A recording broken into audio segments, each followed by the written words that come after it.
मजूअ खे ॿुधो मजूअ खे ख़तम करे मां थी त मौत जो ॿियो नालो रुबाब मजू के जमाना है हाणे मजू जो बाब ख़त्म कयो रुबाब खे शुरू कयो बस रुबाब धाड़ेल असां उनको दोस्तों असां आहियूं बिठायूं रुबाब धाड़ेल सेट ते मौजूद आहियूं हे छोकरी हथियार आहे चओ ठारा कोन डायरेक्टर सदोरो खान चांडियो मौत जो ॿियो नालो मजू आ चओ मजू न हाणे मौत जो ॿियो नालो रुबाब आहे रवाब ओके बराबर मौत जो ॿियो नालो रुबाब आहे ऐं रुबाब मजू के इयो गोले गोले मारींदी ओ बाबा अबा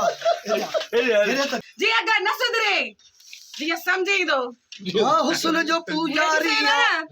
मां हुस्न जो पूजारी हुस्न परस्त आया भले मुर्क दियो भले कुर्क दियो नफरत सा सही पर खिली तो जल्दी जो ही हुयो सतार साहब असां सेट ते फिल्म शेर सिंध जे सेट ते वेठा आहियूं सदोरो खान चांडियो असांजो डायरेक्टर असांजी हीरोइन रुबाब खान छो त गर्मी आहे दोस्तों शदीद ॾिसो था पगरवान था मिड़ई भोग चर्चा थोरो मिड़ई माहौल मटिजे सतार साहब महफ़िल जो मोर हूंदो आहे जिते बि हूंदो आहे त महफ़िल खे मचाई वेठो हूंदो आहे सेट ते हर माण्हू जो ख़्वाहिश हूंदी आहे सतार लाल सेट ते हुजे हे असांजी सॼी संगत मोहम्मद कासिम चांडियो हे असांजा दोस्त हितां जा पंहिंजा पंहिंजो गंबट जा दोस्त आहिनि असांजा फ़कीर मिल जा साईं असांजा बहितरीनु दोस्त आहिनि हितां जा ऐं साईं असांजो मेज़बान आहे साईं जन वटि आया आहियूं साईं जन जूं महिरबानियूं मोहबतूं यार मोहम्मद चांडियो साहिब जन बि असां गॾु आहिनि साईं जी महिरबानी हा असांजो साईं तव्हां पंहिंजो तारीफ़ पाण करायो साईं मीरजान मंगी गंबट शरीफ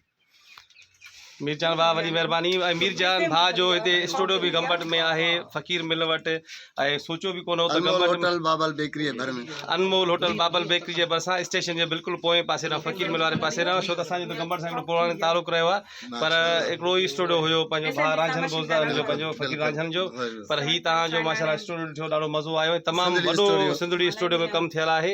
ऐं इहो सोचियो ई न हो त गंबट में एॾो वॾो स्टूडियो जी सरदार साहब बिस्मिल्लाह कयो सर ठीकु आहे सर महिरबानी दोस्तों हीअ फिल्म में आज़ाद प्रोडक्शन में ईंदी ऐं हिन हीअ फिल्म ईद उल अज़हा ते इंशाल्लाह ईंदी ऐं हिन फिल्म में हीरो असांजो सिंध जो बबर शेर असद कुरैशी साहब आहे ऐं इंशाल्लाह सत्तार लाड साहब आहे ज़ुल्फ़िकार बुर्दी साहब आहे रेस कुर्बान चांडियो आहे बाबू खरो साहब आहे ऐं हिन फिल्म जो राइट रुबाब खान त आहे ई आहे ऐं तव्हांखे दोस्तों ॿुधाईंदो हलां त हिन फिल्म जो असांजो सिंध जो नाले वारो राइटर साईं उफ़क़ बशीर चन्ना साहिब जन आहिनि जेको तमामु वॾो नालो आहे साईं सिंधी लेखकनि जी दुनिया जो ऐं जेको थिएटर हुजे फिल्म हुजे टीवी हुजे तमामु वॾो राइटर आहे उफ़क़ बशीर चन्ना साहिब ऐं ॿी फिल्म उफ़क़ बशीर साहिब जी थिए थी पोएं दफ़े थी बाबा साईं ऐं हिन दफ़े ही शेर सिंध ते बि वॾी महिरबानी दोस्तों